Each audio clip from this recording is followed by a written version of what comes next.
일본의 철도 기술이 세계 최고라면서 사막 한가운데서 하루 45m 터널을 뚫는 한국을 보게 될 줄이야. 일본 철도청 수석 엔지니어 타나카 히로시는 리야드 메트로 현장에서 충격적인 진실과 마주합니다. 신칸센의 자부심을 안고 한국 기술을 무시했던 그가 어떻게 한국 엔지니어링의 위대함을 인정하게 되었는지 그 놀라운 사연을 지금 바로 들어보겠습니다. 안녕하세요. 저는 타나카 히로시입니다. 일본 철도청 수석 엔지니어로 30년간 신칸센의 발전을 위해 헌신해왔습니다. 세계 최고의 철도 기술을 가진 일본의 자부심을 안고 사우디아라비아 리야드 메트로 건설 자문단으로 파견되었습니다. 리야드 공항에 내리자마자 50도가 넘는 뜨거운 열기가 저를 덮쳤습니다. 이런 극한의 사막 환경에서 어떻게 정밀한 철도 시스템을 건설할 수 있을지 의문이 들었습니다. 호텔에 짐을 풀고 프로젝트 브리핑 자료를 검토하는데 놀라운 사실을 발견했습니다. 6개 노선 중 4, 5, 6호선을 한국 기업이 담당한다는 것이었습니다. 한국이라고? 철도 역사가 불과 몇십 년밖에 되지 않는 나라가. 저는 자료를 다시 확인했지만 틀림없었습니다. 더구나 한국이 맡은 구간은 킹 칼리드 국제공항에서 킹 압둘라 금융지구까지 연결하는 핵심 구간이었습니다. 총 70km에 달하는 이 구간에는 29개의 역사와 24km 교량을 건설해야 했습니다. 이건 실패하기 딱 좋은 조건인데 오랜 경험에서 나온 직감이었습니다. 일본도 해결하기 어려운 사막 환경에서의 건설을 신흥기술국인 한국이 맡는다는 것은 위험해 보였습니다. 내일 있을 첫 회의에서 한국 측의 계획을 꼼꼼히 검토해봐야겠다고 생각했습니다. 다음 날 아침 리야드 메트로 건설 본부에 도착했습니다. 회의실에는 이미 각국의 엔지니어들이 모여 있었습니다. 독일, 프랑스, 스페인에서 온 전문가들 사이에 젊은 한국인 엔지니어 팀이 눈에 띄었습니다. 그들의 리더로 보이는 40대 중반의 남성이 박진호라고 자신을 소개했습니다. 회의가 시작되고 각 국가별 담당 구간과 접근 방식이 발표되었습니다.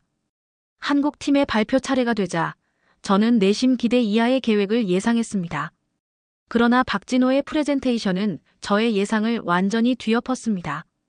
그들은 단순히 설계도와 계획만 보여준 것이 아니라 이미 진행 중인 공사의 실시간 데이터와 문제 해결 방안까지 제시했습니다. 특히 사막의 모래 폭풍과 극한의 온도 변화를 고려한 맞춤형 시스템 개발 계획은 매우 정교했습니다. 사막의 온도 변화에 따른 철로 팽창을 최소화하기 위해 특수 제작된 레일을 사용합니다. 이 기술은 한국의 계절 변화가 극심한 지역에서 검증된 것입니다. 박진호의 자신감 넘치는 설명에 저는 의문을 품었습니다. 신칸센 개발에 수십 년이 걸린 일본과 달리 한국의 고속철도 역사는 비교적 짧습니다. 그들이 말하는 기술이 실제로 구현 가능할지 확신이 서지 않았습니다. 회의가 끝난 후 저는 노트에 야심찬 계획, 그러나 현실성 의문이라고 적었습니다.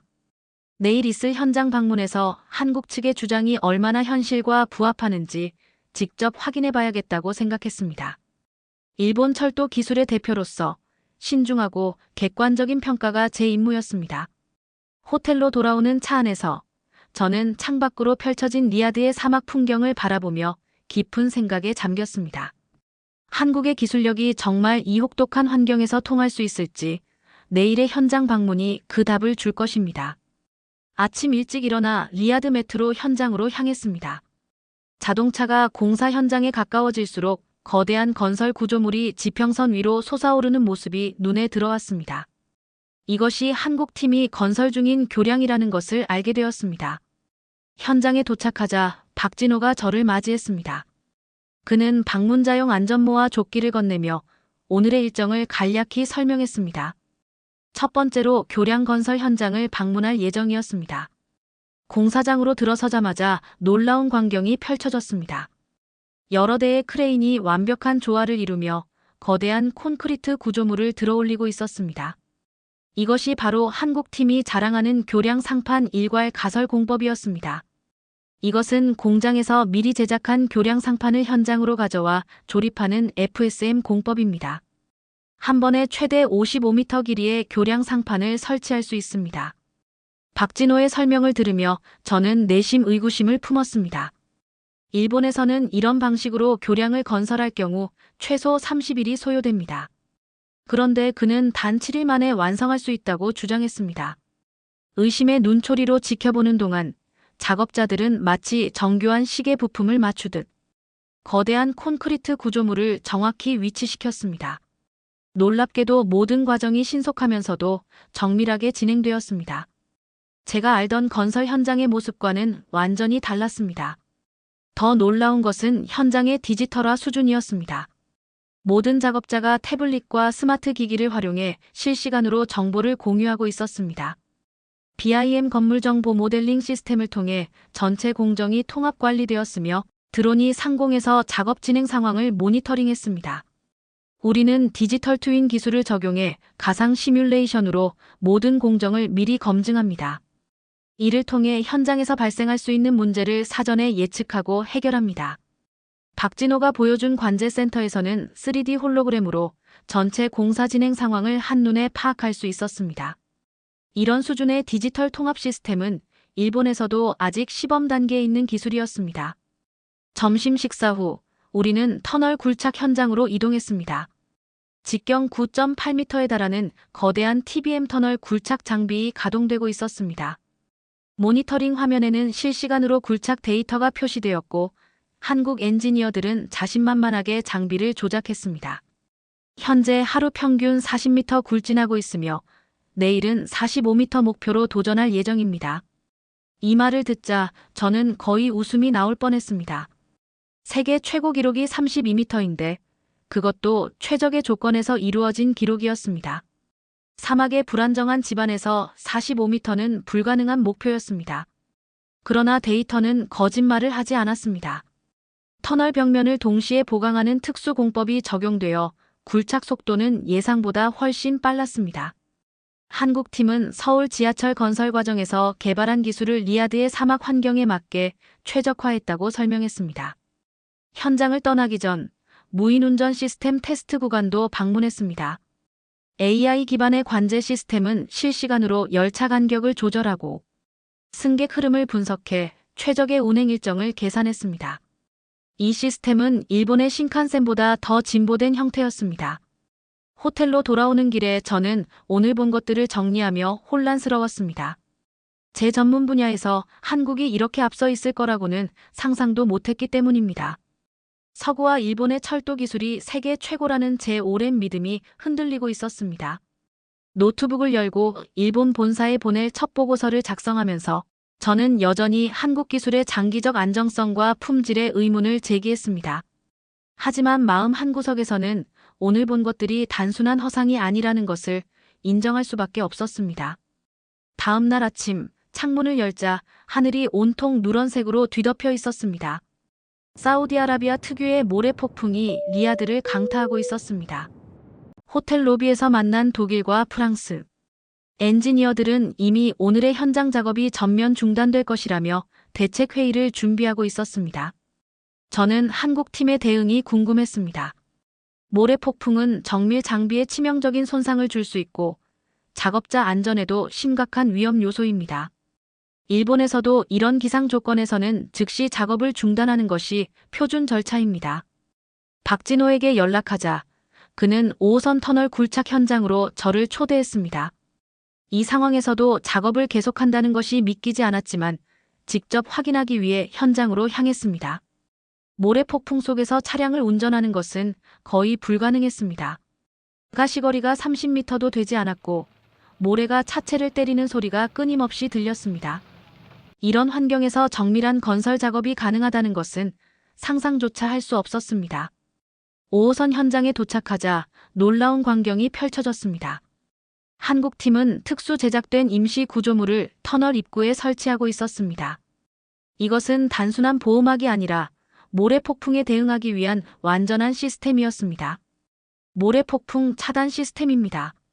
현장 내부로 모래가 유입되는 것을 막고 내부 공기를 정화해 작업 환경을 유지합니다. 박진호의 설명에 따르면 이 시스템은 한국에서 미세먼지 문제에 대응하기 위해 개발한 기술을 사막 환경에 맞게 변형한 것이었습니다. 입구에 3중 에어 커튼과 지속적인 공기, 정화 시스템은 극한의 모래 폭풍 속에서도 작업이 가능한 환경을 만들어냈습니다. 더 놀라운 것은 TBM 장비 자체에 적용된 보호 시스템이었습니다. 모든 정밀 부품과 센서에는 특수 코팅이 되어 있었고 자동 세척 시스템이 지속적으로 모래를 제거했습니다. 이런 대비가 있었기에 한국팀은 모래 폭풍 속에서도 작업을 계속할 수 있었습니다. 오늘은 특수 상황을 고려해 안전을 최우선으로 하며 30m 굴착을 목표로 하고 있습니다. 30m라니 이 극한의 상황에서도 세계 평균치에 근접한 목표였습니다. 저는 내심 그것조차도 불가능하다고 생각했지만 관제실의 모니터를 지켜보기로 했습니다. 관제실에는 10여 명의 한국 엔지니어들이 각자의 모니터 앞에서 데이터를 분석하고 있었습니다. 그들은 마치 우주선을 조종하는 나사 관제실처럼 체계적으로 움직였습니다. 실시간 데이터는 딥러닝 알고리즘을 통해 분석되어 최적의 굴착 방법을 지속적으로 계산했습니다. 점심시간이 되자 이미 굴착 거리는 15m를 넘어섰습니다. 놀라운 속도였습니다. 다른 구간의 유럽 팀들은 모두 작업을 중단한 상태였고 한국 팀만이 계속해서 진전을 이루고 있었습니다. 오후가 되자 모래 폭풍은 더욱 심해졌습니다. 바깥은 마치 황색 안개 속에 갇힌 듯했고 바람 소리는 더욱 거세졌습니다. 하지만 터널 내부는 놀랍도록 안정적인 작업 환경이 유지되었습니다. TBM은 계속해서 리아드의 단단한 지층을 뚫고 나아갔고 굴착 거리는 계속 늘어났습니다. 저녁 6시 하루 작업이 마무리될 시점에 최종 결과가 나왔습니다. 한국팀은 모래 폭풍 속에서도 28.5m를 굴착했습니다. 이는 정상적인 기상 조건에서도 달성하기 어려운 성과였습니다. 현장을 떠나기 전 저는 다른 구간의 상황을 확인했습니다. 예상대로 모든 작업이 중단되어 있었고 일부 장비는 모래로부터 보호하기 위해 완전히 덮여 있었습니다. 호텔로 돌아오며 저는 깊은 생각에 잠겼습니다. 오늘 목격한 것은 단순한 기술적 우위를 넘어 위기 대응 능력의 차이였습니다. 한국팀은 예측하지 못한 극한 상황에서도 해결책을 찾아내는 놀라운 적응력을 보여주었습니다. 일본 본사에 보내야 할 보고서를 구상하며 처음으로 의구심이 들었습니다. 정말 일본의 신칸센 기술이 세계 최고인지 한국의 철도 기술력을 과소평가한 것은 아닌지 이제는 솔직하게 물어볼 시간이 된 것 같았습니다. 모래 폭풍이 지나간 다음 날 저는 호텔룸에서 일본 본사에 보낼 공식 보고서를 작성했습니다. 지금까지 목격한 한국팀의 성과는 부정할 수 없을 정도로 인상적이었지만 제 마음 한편에서는 여전히 이 모든 것을 인정하기 어려웠습니다. 신칸센을 개발한 일본의 철도 기술이 세계 최고라는 믿음은 제 정체성의 일부였기 때문입니다. 보고서를 작성하면서 저는 한국팀의 성과를 객관적 사실로 인정하면서도 그들의 방식에 대한 의구심을 담았습니다. 한국의 빠른 진행 속도는 안전과 품질을 희생한 결과일 수 있다라고 적었고 장기적 안정성이 검증되지 않은 실험적 기술이라는 문구도 포함시켰습니다. 보고서를 전송한 후 저는 다시 현장으로 향했습니다. 오늘은 한국팀이 개발한 무인운전 시스템의 테스트가 예정되어 있었습니다. 현장에 도착하자 이미 여러 국가의 전문가들이 모여 있었고 사우디 관계자들도 특별히 참관하기 위해 왔다는 것을 알게 되었습니다. 테스트 구간은 완성된 5호선의 일부로 약 3km 구간에서 무인 열차가 운행될 예정이었습니다. 통제실에서는 한국 엔지니어들이 마지막 점검을 하고 있었고 모니터에는 열차의 모든 시스템이 실시간으로 표시되었습니다. 열차가 출발하고 몇 분 후 갑자기 비상경고음이 울렸습니다. 모니터에는 선로 위에 낙석이 감지되었다는 경고가 표시되었습니다. 이것은 테스트의 일부가 아닌 실제 상황이었습니다. 사막의 강한 바람이 바위를 선로 위로 밀어냈던 것입니다. 통제실의 모든 사람들이 긴장했지만 한국의 AI 기반 시스템은 신속하게 대응했습니다. 열차는 자동으로 속도를 줄이며 정확히 장애물 앞에서 멈췄고 동시에 유지보수 로봇이 자동으로 활성화되어 장애물을 제거했습니다. 모든 과정이 사람의 개입 없이 이루어졌습니다. 테스트가 성공적으로 마무리되자 박수 소리가 터져나왔습니다. 사우디 관계자들은 매우 만족한 표정이었고 다른 국가의 엔지니어들도 감탄을 감추지 못했습니다. 그러나 이 순간 저를 충격에 빠뜨린 일이 발생했습니다. 사우디 관계자 중 한 명이 제가 일본 본사에 보낸 보고서의 내용을 언급했습니다. 어떻게 그가 그 내용을 알고 있는지 의문이었지만 곧 그 이유를 알게 되었습니다. 제 보고서가 실수로 모든 참여국 대표들에게 공유되었던 것입니다. 그 자리에 있던 박진호의 얼굴이 굳어졌고 한국팀 전체가 불편한 기색을 감추지 못했습니다. 그들은 제가 그들의 기술을 폄하하고 안전성의 의문을 제기했다는 사실을 알게 된 것입니다. 현장을 떠나며 박진호가 저를 불러 세웠습니다. 그의 표정은 분노보다는 실망감을 담고 있었습니다. 그는 한국이 철도 기술을 개발하는 과정에서 겪은 어려움과 그들이 얼마나 철저하게 안전을 고려하는지 설명했습니다. 특히 품질 관리 시스템은 일본의 방식을 연구하고 더욱 발전시킨 것이라고 강조했습니다.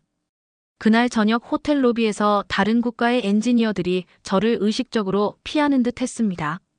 아마도 제 보고서의 내용이 공유되었기 때문일 것입니다. 특히 한국과 일본의 역사적 갈등을 아는 사람들에게는 제 평가가 단순한 기술적 판단을 넘어 편견에 기반한 것으로 보였을 수도 있었습니다. 밤새도록 저는 제 판단이 정말 객관적이었는지 아니면 일본의 우월성에 대한 믿음이 제 시각을 왜곡시켰는지 고민했습니다. 창밖으로 리야드의 밤 풍경을 바라보며 처음으로 제가 한국의 기술력을 인정하지 않으려는 내면의 저항감을 느꼈습니다. 다음 날 아침 사우디 정부 관계자로부터 연락이 왔습니다. 한국과 일본 측 사이에 발생한 긴장감을 해소하고 객관적인 기술 평가를 위해 특별 테스트를 제안한다는 내용이었습니다. 테스트는 일주일 후 두 국가가 개발한 시스템을 극한 환경에서 직접 비교하는 방식으로 진행될 예정이었습니다. 이제 제 앞에는 중요한 선택이 놓여 있었습니다.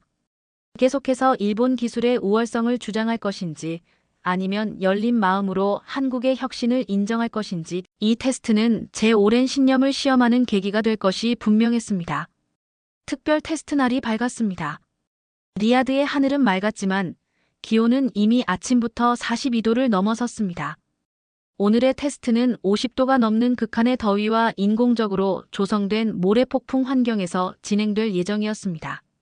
사우디 정부는 리야드 메트로의 안정성을 최종 확인하는 동시에 한일 양국의 기술적 갈등을 해소하기 위해 이 테스트를 마련했습니다.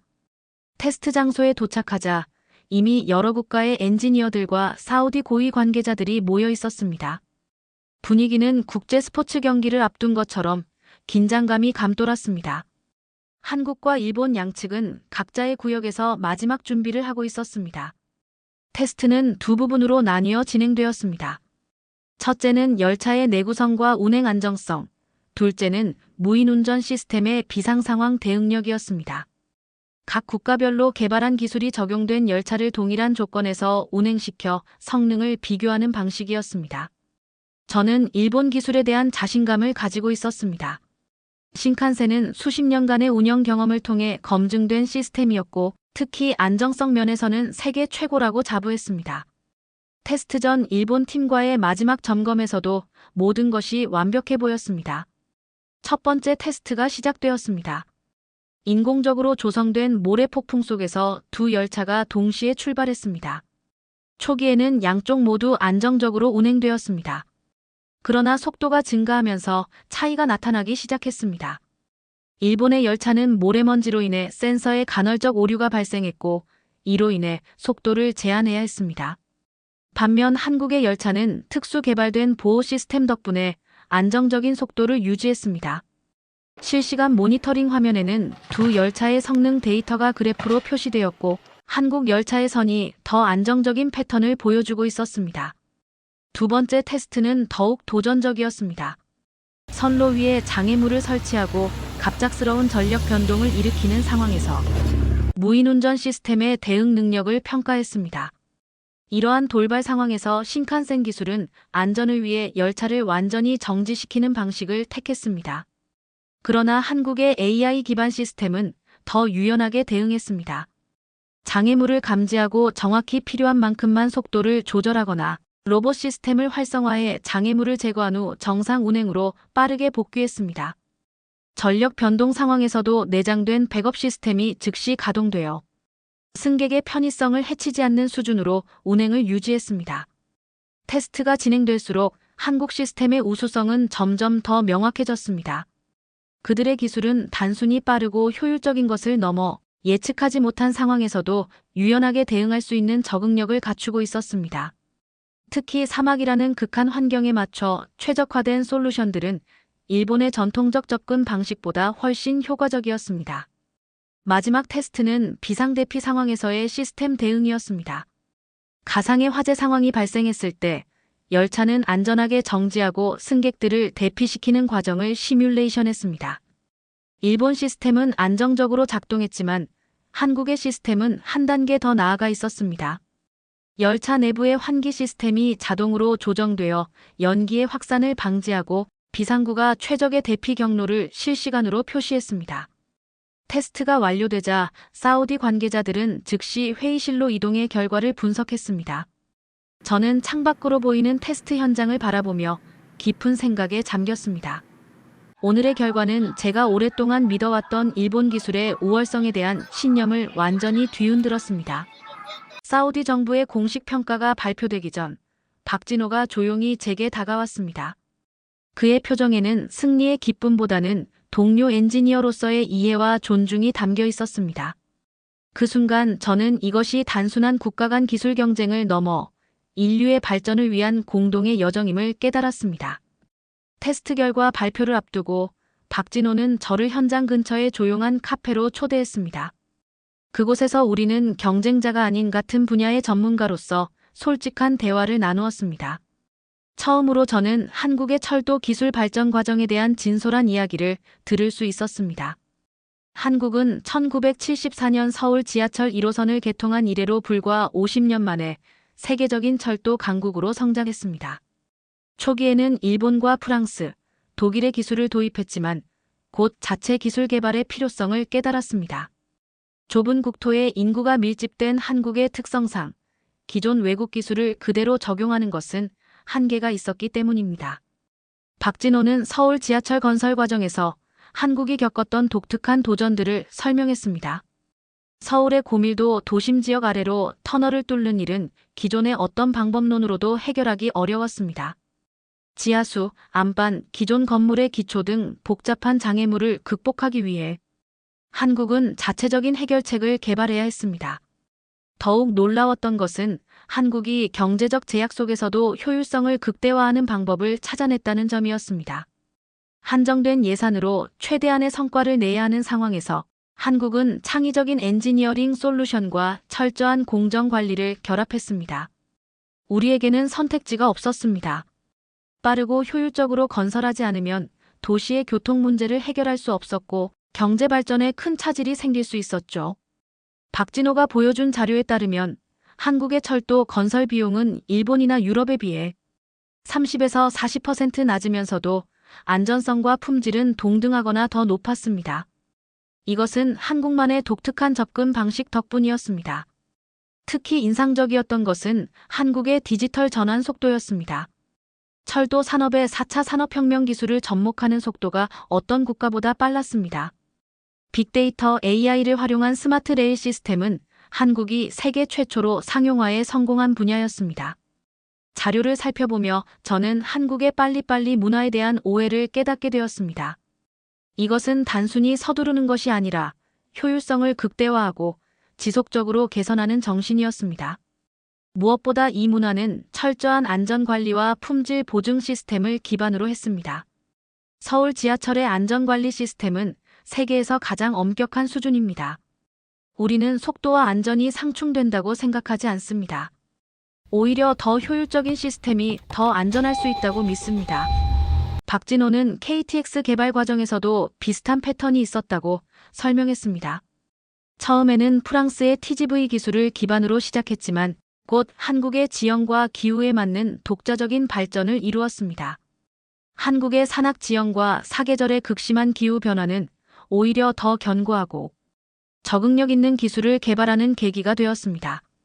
대화를 나누는 동안 저는 일본의 신칸센 개발 역사와 놀랍도록 유사한 점들을 발견했습니다. 두 나라 모두 외국 기술을 도입하는 것으로 시작해 독자적인 발전을 이루었고 국가적 필요에 의해 기술 혁신을 이끌어냈습니다. 다만 한국은 더 짧은 시간 안에 더 적은 자원으로 이 과정을 압축적으로 수행했다는 차이가 있었습니다. 카페를 나오며 저는 처음으로 한국을 경쟁자가 아닌 동료로 바라보게 되었습니다. 그들이 이룬 성과는 부정할 수 없는 사실이었고, 이제는 그 이유를 이해할 수 있었습니다. 일본이 수십 년에 걸쳐 이룬 발전을 한국은 더 짧은 기간에 달성했지만 그것은 단순한 모방이 아닌 혁신과 끊임없는 도전 정신의 결과였습니다. 테스트 결과 발표장으로 걸어가는 동안 저는 더 이상 결과에 연연하지 않았습니다. 누가 더 우수한지를 판단하는 것보다 양국의 기술이 어떻게 서로를 보완하고 함께 발전할 수 있을지에 대한 생각으로 마음이 차 있었습니다. 특히 리야드와 같은 극한 환경에서는 양국의 강점을 결합한 해결책이 최선일 것이라는 확신이 들었습니다.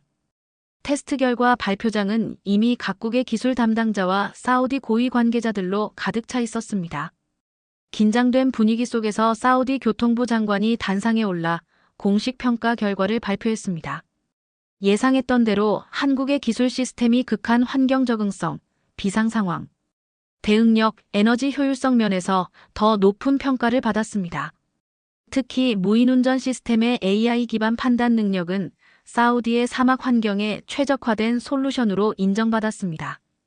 이 결과에 일본 대표단의 표정은 경직되었지만 저는 오히려 마음이 편안해졌습니다. 대화를 통해 한국의 기술력을 이해하게 된 덕분에 이제는 객관적 사실을 받아들일 준비가 되어 있었습니다. 발표가 끝난 후 사우디 측은 양국 기술의 장점을 결합한 통합 시스템 개발을 제안했습니다. 일본의 안정성과 내구성, 한국의 혁신적 접근법과 환경, 적응력을 결합하면 더 완벽한 시스템이 될 것이라는 논리였습니다. 회의실로 자리를 옮겨 양국 대표단이 협력 방안을 논의하기 시작했습니다. 처음에는 어색한 분위기였지만 기술적 주제에 집중하면서 점차 대화가 활발해졌습니다.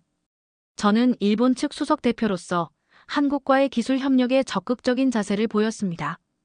이것은 제 개인적인 판단이었지만 객관적 데이터를 기반으로 한 결정이었습니다.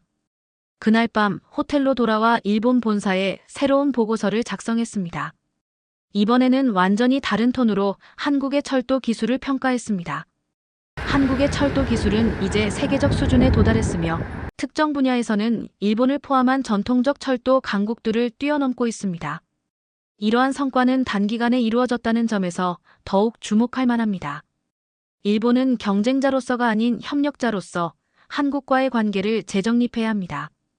양국의 기술적 강점을 결합하면 세계 철도 시장에서 더 강력한 경쟁력을 갖출 수 있을 것입니다.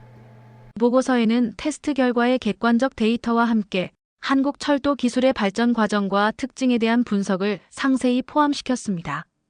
특히 한국이 세계 최초로 구현한 몇 가지 혁신적 시스템들을 강조했습니다. 보고서를 전송하고 나서 창밖의 리야드 야경을 바라보며 깊은 생각에 잠겼습니다. 며칠 전까지만 해도 이런 보고서를 작성하리라고는 상상도 못했을 것입니다. 그러나 지금의 저는 진정한 전문가로서 객관적 사실을 인정하고 더 나은 미래를 위한 협력의 가능성을 보고 있었습니다. 다음 날 아침 예상대로 일본 본사로부터 즉각적인 반응이 왔습니다. 경영진은 제 보고서에 충격을 받았고 일부는 강하게 반발했습니다. 화상회의를 통해 본사 임원들과 논의했습니다. 그들은 제가 한국 측에 너무 호의적인 평가를 내렸다고 지적했습니다. 타나카 씨, 우리 신칸센은 60년 이상의 무사고 운행 기록을 가지고 있습니다. 이제 겨우 30년 역사의 한국 철도를 동등하게 평가한다는 것은 이해하기 어렵습니다. 저는 차분하게 테스트 데이터와 현장에서 직접 목격한 사실들을 설명했습니다. 한국이 단기간에 이룬 성과는 부정할 수 없는 현실이며 일본이 이를 인정하고 함께 발전하는 것이 장기적으로 더 유리하다는 점을 강조했습니다. 논쟁은 몇 시간 동안 계속되었지만 결국 본사도 점차 현실을 받아들이기 시작했습니다. 특히 중동과 아시아 시장에서 한국 기업들이 빠르게 점유율을 높이고 있다는 시장 조사 데이터가 제시되면서 경영진은 전략적 협력의 필요성을 이해하게 되었습니다. 회의 결과 리야드 메트로 프로젝트에서 한국과의 기술 협력을 시범적으로 추진하기로 결정되었습니다. 이것은 일본 철도 역사에서 큰 전환점이 될 것이었습니다. 지금까지 일본은 자체 기술만을 고집해왔지만 이제 글로벌 협력의 새로운 장을 열게 된 것입니다. 화상 회의를 마친 후 저는 한국 팀에게 협력 제안을 전달하기 위해 현장으로 향했습니다. 이번에는 경쟁자가 아닌 동반자로서 새로운 관계의 시작을 알리는 첫걸음이었습니다. 한국 팀과의 협력이 공식적으로 시작된 지 2달 후 리야드 메트로의 4, 5, 6호선은 예정보다 3개월 앞서 완공되었습니다. 이 성과는 양국 기술의 시너지 효과를 분명하게 보여주었습니다. 일본의 정밀 제어 시스템과 한국의 AI 기반 적응형 운영 체계가 결합되어 예상보다 훨씬 효율적인 철도 시스템이 탄생했습니다.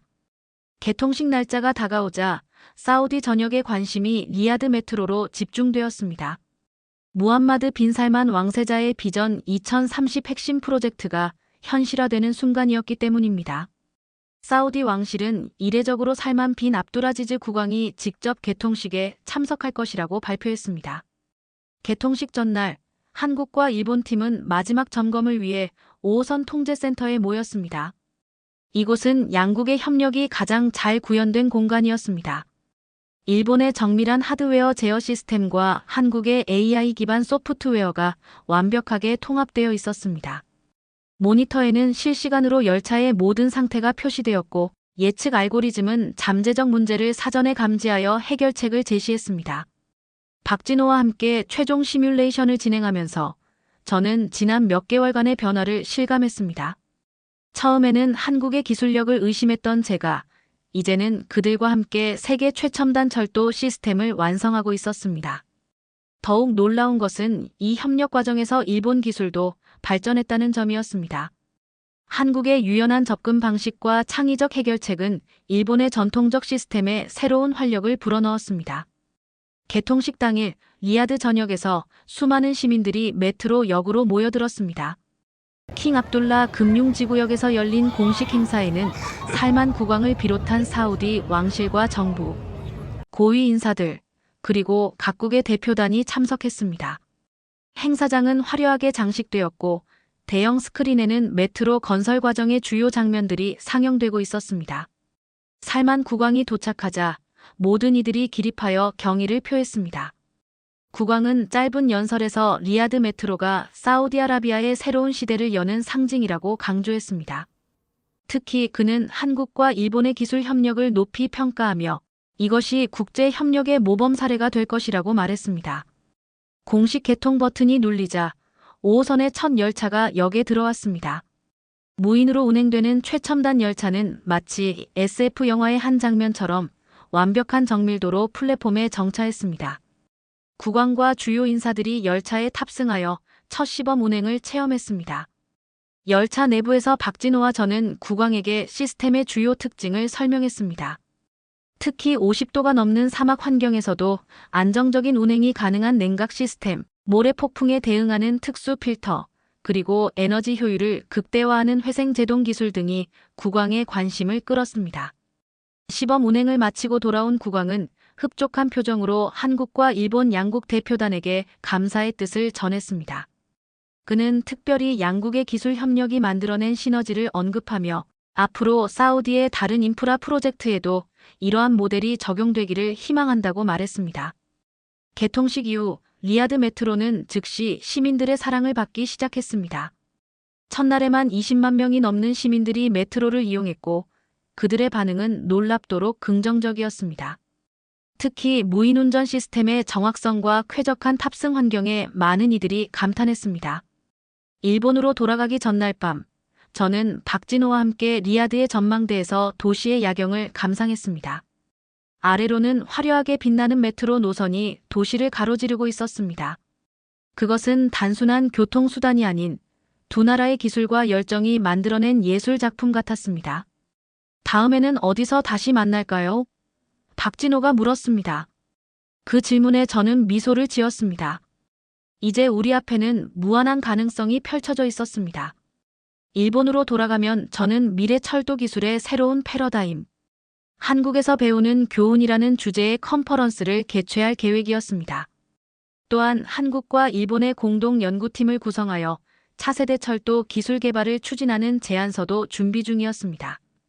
밤하늘을 가로지르는 유성을 바라보며 저는 진정한 혁신은 때로 우리가 가장 의심했던 곳에서 온다는 것을 깨달았습니다.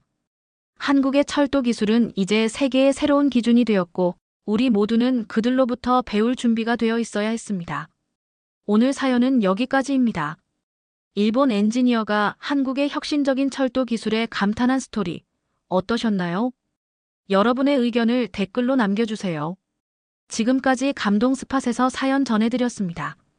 사연이 마음에 드셨다면 좋아요와 구독 부탁드립니다. 시청해주셔서 감사합니다.